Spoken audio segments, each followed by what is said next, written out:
Di yaumil hisab dibuka komputernya, dia ngomong dalam tubuhku ada darah Rasulullah. Kata malaikat, yeay.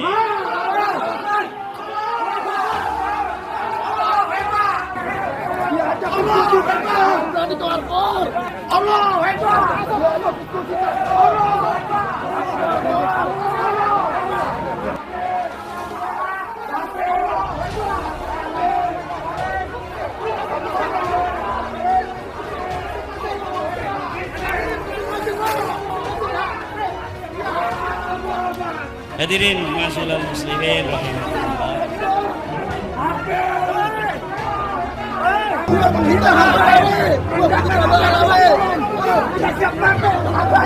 Ibu-ibu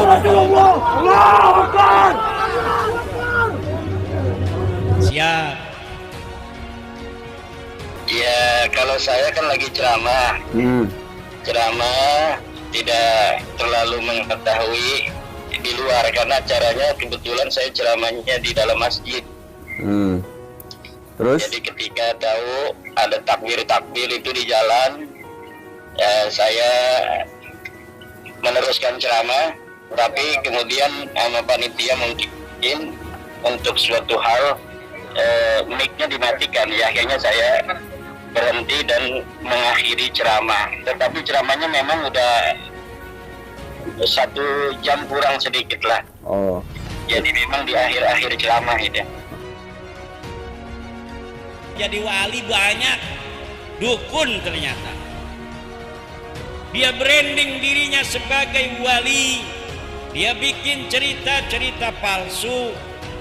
Bikin cerita-cerita palsu bahwa dia bisa terbang, bahwa dia bisa membelah diri menjadi 2, bahwa dia bisa ronsen makam bisa dironsen kayak orang sakit di rumah sakit. Ini zaman-zaman sekarang yang tidak membaca sejarah, yang akan tertipu oleh orang-orang yang sebenarnya dia adalah pengikut syaitan, tetapi diyakini sebagai kekasih Allah. Lah kalau orangnya sholat aja kagak, orang kampungnya tahu dia nggak pernah sholat ke masjid kalau hari Jumat, makam dipalsuin, sejarah dibelokin, lalu kita takut kualat apanya? Apa enggak kebalik nanti orang-orang itu kualat ke saya? Hanya orang yang tidak membaca kitab-kitab tasawuf. Bagaimana sebenarnya perbedaan antara pengikut Allah dan pengikut syaitan? Mana waliullah dan mana walius syaitan? Wali Allah ciri-cirinya dia tidak pernah tinggal sholat. 1, saya ingin mereka diaku Rasulullah dengan cinta sebagai umatnya, karena sudah terbukti tidaklah menyambung nasabnya kepada Rasulullah. Secara data pustaka tidak nyambung pada Rasul, saya katakan. Kemudian secara DNA sudah betul-betul melenceng kemana-mana. DNA Nabi kemana, DNA dia kemana. Saya kasih tahu. Untuk apa? Agar tidak terlalu malu ketika bertemu dengan Rasulullah Muhammad sallallahu alaihi wasallam. Ceramah apa nggak masalah, jangan pernah bahas nasab. Intinya itu cuma 1. Takbir, Allahu Akbar. Takbir, Allahu Akbar. Ada aparat, benar ya? Dari tadi nggak melihat aparat. Dari tadi mah komporin, udah ditenangin komporin. Udah bubarin dulu. Bubarin dulu, ini kita nanya gini dulu. Nanti kita nggak mau ngapa-ngapain ya. Udah, aja. Tahu-tahu muncul ada yang mancing-mancing soal nasab. Unyil. Udah gitu ada artis dangdut berubah jadi ahli nasab. Gua nggak paham belajarnya di mana, di dalam gendang kali ya. Astagfirullahaladzim, kacau tidak? Artis dangdut belajar nasab enggak jadi mufti ngumumin saya batalkan nasab Ba'alwi. Kadal kebun. Kalau selama ini diri berhiaskan emas intan permata, bermandi cahaya. Tetapi kali ini di dalam kuburan gelap pekat mencekam tanpa seorang teman. Terputuslah pergaulan, terbujurlah sendirian, diri terbungkus kain kafan. Udah kacau ini negeri, Habib Hamid. Kacau ini negeri. Ya udah gitu ada pakar ahli ikan nila. Udah tahu ikan nila? Dia pakar dari BRIN. Toto tampil sebagai pakar nasab. Nasab ikan cupang. Udah kacau ini negeri. Kacau tidak? Kacau tidak? Si Imat. Lu tahu Imat? Gue kira lu nggak kenal. Membatalkan nasab Ba'alwi, nah nasabnya aja nggak jelas. Ntar dibilang Imat bin Sarman, ntar dia ngaku Imat bin Sarmana, ntar jurusan lain lagi Imat bin Usman. Kita lihat saudara datanya di SMP, saudara datanya di SMP, begitu lihat nama bapaknya Sam'un. Ini bagaimana cerita aja nasab lu aja gak jelas. Mengutak-ngatik nasab Ba'alwi. Kacau tidak? Kacau tidak? Dia bikin catatan isinya rasis, disebut tesis. Udah kacau dah. Makanya saya dukung Rabithah Alawiyah, saudara mengundang untuk diskusi ilmiah. Setuju tidak? Setuju tidak? Bukan ini berkali-kali saudara nantang saya ajak Rabithah atau Ba'alwi yang mana saja untuk berdebat 3 hari 3 malam. Wow. Di Banten ini saudara. Saya punya mantu lapor, Abah, Habib Hanif nih. Ini ditantang berdebat nih Pak di Banten. Sama siapa? Sama si Imat. Nantangnya bagaimana? 3 hari 3 malam. Berangkat, hadapin. Begitu datang dia lari. Ini dia nih Imat Al-Kaburi. Udah jangan framing lagi. Ayo kita ajakkan diskusi ke Imat tidak pernah datang bagaimana ente yang gak mau datang, cuma ente bikin framing aneh gak mau datang, begitu yang bener. Itu di Banten, yang di Banten nih aneh itu dapat screenshot dari panitia nih, dari Rabithah Alawiyah sudah mengatakan aneh gak mau datang dan aneh gak mau utus wakil, diberikan kepada saya. Ya udah, kalau nggak mau datang, nggak ngutus wakil, saya nggak mau datang. Karena di sana gimana kita ini katanya kan udah nyari-nyari dana, banyak orang yang udah ngasih duit. Kiai kalau misalnya ini tidak terjadi kita malu, kata panitia. Ya udah kita bikin aja tuh apa namanya humor-humoran wakil-wakil kita yang hadir di sana itu tidak mewakili Ba'alwi. Hanif Alatas itu mewakili diri sendiri dan dia menyatakan itu di dalam debat itu bahwa kami tidak mewakili Rabithah. Kenapa mereka tidak berani mewakili Rabithah? Karena kalau mewakili Rabithah, kalau kalah nanti udah beres tuh urusan. Kemarin juga itu di Rabithah Alawiyah mengadakan acara diskusi, katanya saya diundang gak mau datang. Kenapa itu saya gak mau datang? Tanggal 7 September karena sebenarnya mereka diundang dulu oleh kita, bukan oleh kita, oleh Universitas Wali Songo. Tanggal 10 September saya diundang oleh Universitas Wali Songo tanggal 10 September dari perwakilan Rabithah Alawiyah diundang. Kemudian tiba-tiba kok mereka mau mengadakan dulu tanggal 7-nya sengaja. Kenapa? Kalau saya nggak datang nanti bikin framing alasan. Ya kata saya kalau tanggal 10 kita mau diskusi, di situ aja kita tuntasin. Ngapain saya harus diskusi sebelumnya di Rabithah Alawiyah? Kan simpel, tapi mereka bikin framing dan mukibinnya seneng banget itu dikibulin kan dengan framing itu. Nah ini udah kacau gak? Makanya kita lihat besok nih diundang Rabithah dan nggak datang lagi. Saya julukin Al-Kaburi Ri. Setuju gak? Geng dia saudara nantangin Ba'alwi Beklai, disambut sama Bahar bin Semit. Emang Bahar, saya lon ditantangin beklai, ya diparahanin ke kresek. Begitu diparahanin, saudara nih gengnya lari lagi. Iya, kacau tidak? Kacau tidak? Nantang debat didatengin lari, nantang beklai didatengin lari. Al-Kaburi ri. Persaudaraan Islam atau FPI dan organisasi masyarakat Islam lainnya menggelar reuni aksi 411. Reuni 411 itu rencananya digelar pada Senin 4 September di depan Istana Negara Jakarta Pusat. Imam Besar FPI Habib Rizik Syihab disebutkan tidak akan hadir dalam kegiatan itu. Habib Rizik absen dari reuni tersebut lantaran masih berada di Mekah. Meski begitu, Habib Rizik disebut telah merestui aksi 411. Ya Allah, kacau tidak? Kacau tidak? Makanya umat jangan mau dipecah belah. Setuju? Setuju? Jangan lagi bikin framing-framing, ini nggak mau diskusi.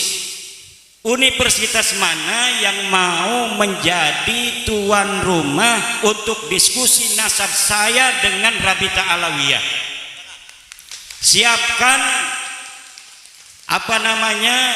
segala sesuatu yang harus disiapkan untuk terjadinya diskusi nasab antara saya dan Rabita Alawiyah, dengan syarat tempatnya yaitu di kampus, dihadiri oleh para pakar sejarah, dihadiri oleh orang-orang pinter. Nggak usah ada pendukung saya, nggak usah ada pendukung Mbak Lawi, hanya orang-orang pinter, doktor, profesor. Silakan di situ Mbak Lawi, siapa yang mau jadikan wakil, mau 1, 2, 3, 20 silakan, saya sendirian. Ini bisa disampaikan dan ini kalimat saya, ini bisa dijadikan pegangan kalau saya tidak mau. Yang penting tempatnya di universitas. Kalau bisa yang masih dekat-dekat di Jakarta begitu ya, supaya kita nggak jauh-jauh.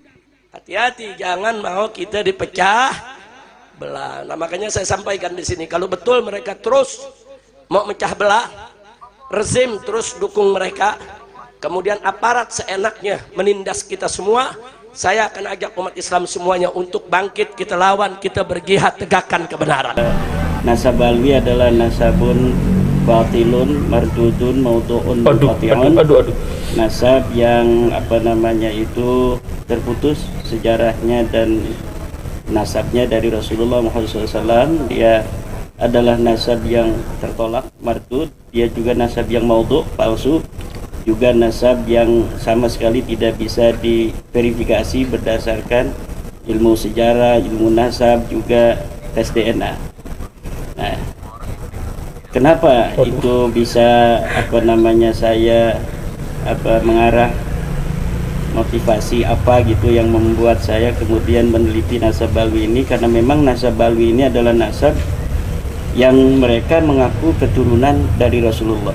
Kalaulah mereka hanya mengaku sebagai keturunan dari Sangkuriang misalnya, atau keturunan dari Kabayan si Barakokok, atau dari keturunannya Iteng gitu, itu mungkin kita tidak ada motivasi untuk lebih jauh mengetahui apakah pengakuan mereka itu kepada Kabayan benar atau tidak. Tetapi yang mereka akui adalah sebuah nasab mulia yang yata'allaqu bil mu'minin wal muslimin, yang berkaitan dengan orang-orang Islam secara umum, yaitu nasab daripada Rasulullah SAW. Mereka mengaku sebagai keturunan daripada baginda Nabi besar Muhammad SAW. Tentu bagi setiap mukmin mempunyai legal standing untuk mempertanyakan, memverifikasi apakah pengakuan mereka ini betul atau yang bicara sendiri tanpa mau untuk dipertemukan dalam meja ilmiah, dalam meja perdebatan, di dalam meja diskusi. Data-data yang mereka dapatkan ini apakah memenuhi prinsip-prinsip ilmiah ataukah tidak, itu tidak bisa disebut mereka sudah membantah. Dan dari berbagai macam bantahan-bantahan kitab ataupun melalui audio, visual dan sebagainya, itu saya sudah melihat bahwa apa yang telah mereka jawab, mereka bantah, terutama dari Rabita Alawiyah atau dari Habib-Habib, itu tidak bisa untuk menjawab daripada tesis saya, karena mahalun niza, titik diskusi kita atau titik gugatan itu adalah tidak adanya sumber dan fakta ilmiah yang bisa mereka bawa untuk memvalidkan, mensahihkan daripada nasab mereka, di mana saya menggugat bahwa nasab mereka tidak mempunyai sumber data dari pengakuan sosok tokoh yang diakui, yaitu Ahmad bin Isa. Mereka mengakui Ahmad bin Isa sebagai leluhur mereka. Ahmad bin Isa ini wafat tahun 345 Hijriah. Nah, apakah di tahun-tahun itu mereka ini mempunyai data-data yang sezaman atau data yang paling mendekati dari apa yang bisa mereka temukan untuk mengatakan bahwa memang Ahmad bin Isa ini mempunyai anak bernama Ubaidillah. Nama Ubaidillah inilah Pak Guru Gembul yang mereka jadikan sebuah ketersambungan nasab mereka dengan Ahmad bin Isa. Ahmad bin Isa ini telah terverifikasi di dalam kitab-kitab nasab abad kelima, Tahdhibul Ansab, Al-Majdi, Muntaqilatul Talibiyah, Syajarah Mubarakah, sampai abad ke-9 bahwa memang Ahmad bin Isa ini adalah sosok yang ada nyata, terkonfirmasi ada secara ilmu nasab. Kemudian dia juga telah terkonfirmasi hanya mempunyai 3 anak, yaitu Muhammad, Ali, dan Husain. Ini ada di dalam kitab Syajarah Mubarakah karya daripada Imam Al-Fakhrur Razi, yang ditulis kitab ini sesuai dengan manuskrip yang ada, yaitu 597 Hijriah. Nah, kemudian kitab yang setelahnya, yaitu abad ke-8, ke-9, dari kitab-kitab nasab itu tidak ada yang memverifikasi keluarga Habib ini Al-Atas, Asigab bin Sihab bin Yahya sebagai turun Nabi. Tidak ada sama sekali yang mencatat itu. Mereka mulai mengaku di abad 9 itu. Sementara di abad 9 itu sudah ada kitab nasab yang ditulis oleh ulama nasab, yaitu kitab Umdatul Talib Al-Kubra, Umdatul Talib Al-Musta, Umdatul Talib Al-Sughra. Tetapi tidak ada yang mencatat ketersambungan mereka pada Rasulullah. Lebih dari itu, tidak ada yang mencatat sama sekali nama-nama dari keluarga mereka yang hidup pada saat itu.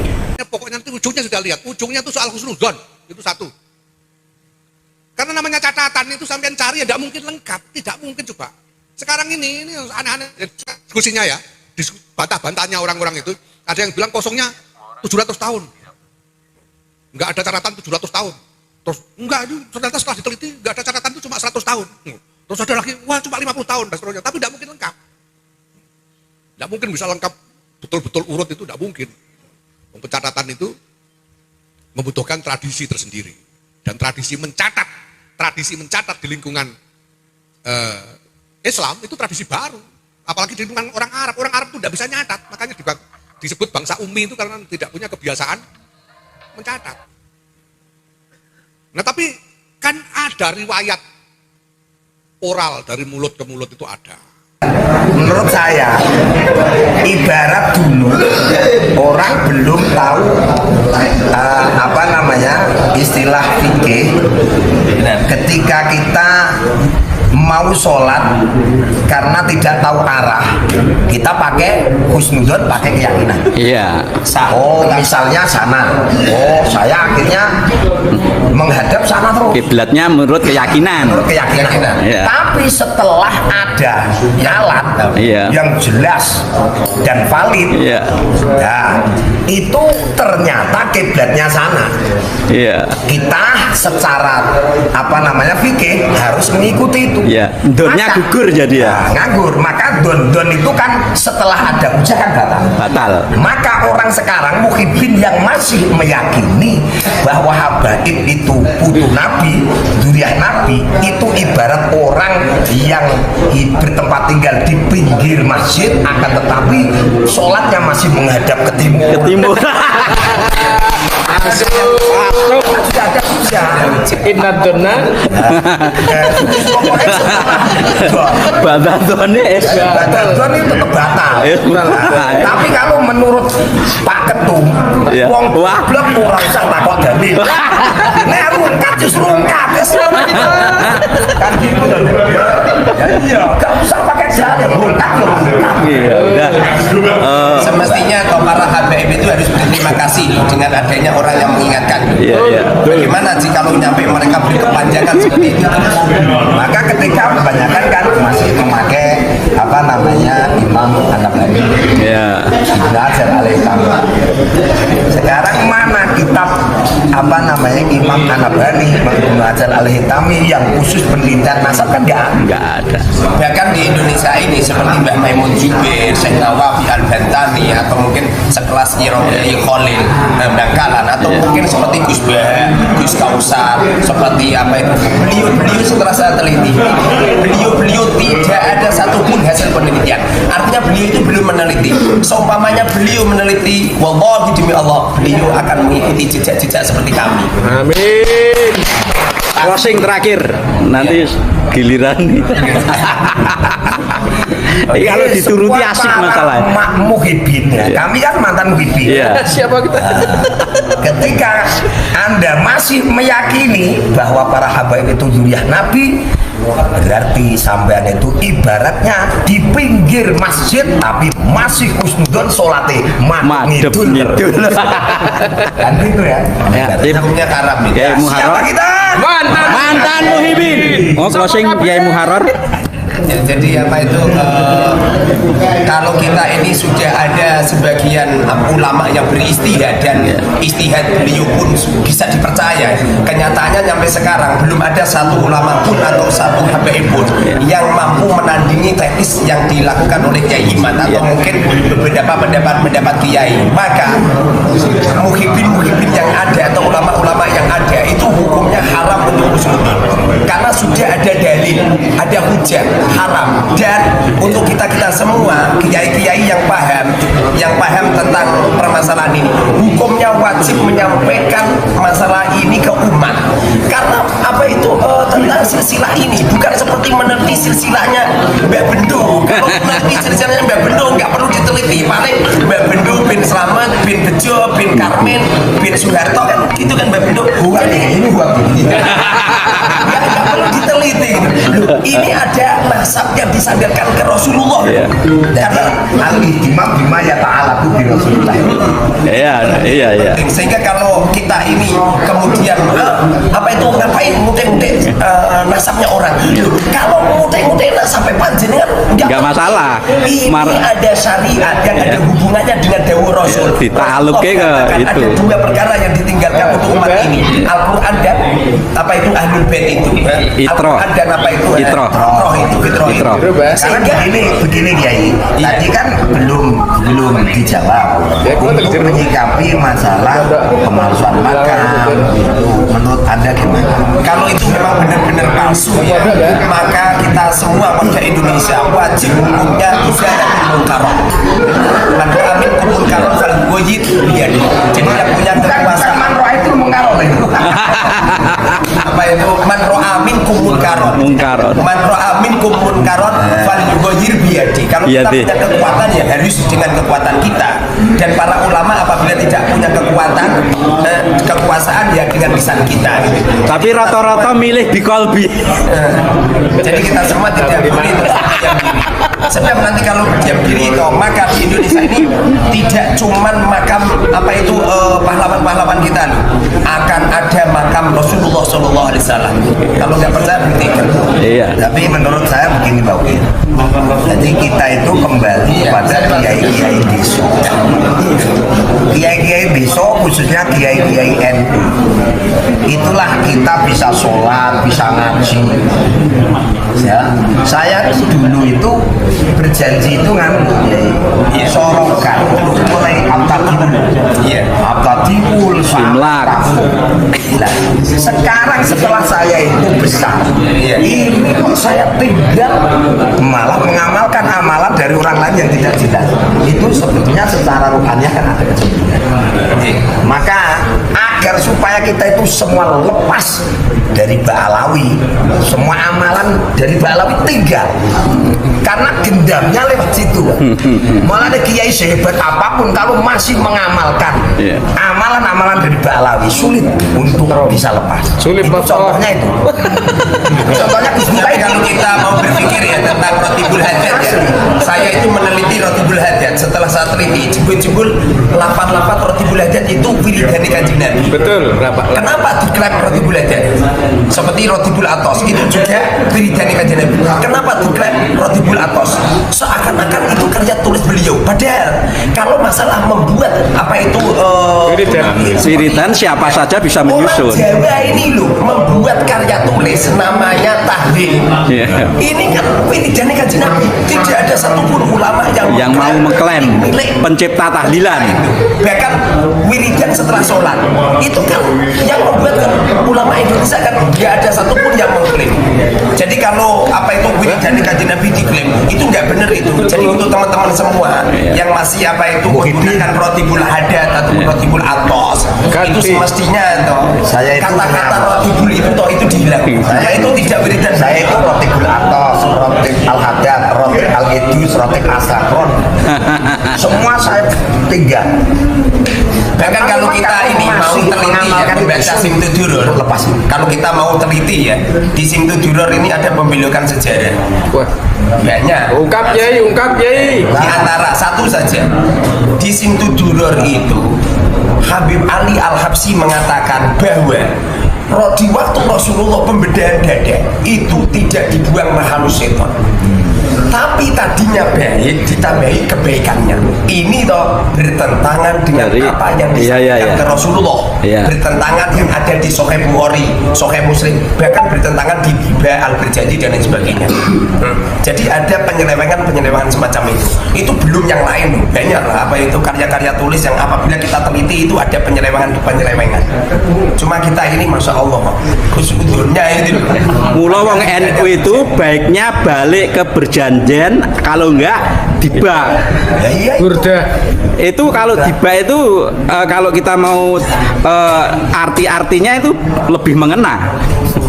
Lagi pula kan hadisnya kan jelas kalau di apa itu di Al-Hadisus Sani itu dibak itu menerangkan bagaimana kita orang umum itu meski bersifat seperti Kabil Akbar itu. Mungkin kalau kajian kiai itu mungkin orang-orang awam sendiri nggak mungkin bisa mengikuti dan ikut meneliti, nggak mungkin. Dan saya itu sama kiai-kiai khususnya itu alumni sarang itu rata-rata itu biasanya cara mendekati saya itu begini. Oke kiai, kalau memang sampai masih khusnudun mereka foto Nabi monggo, karena kita itu sejak kecil diajarkan bermadhab.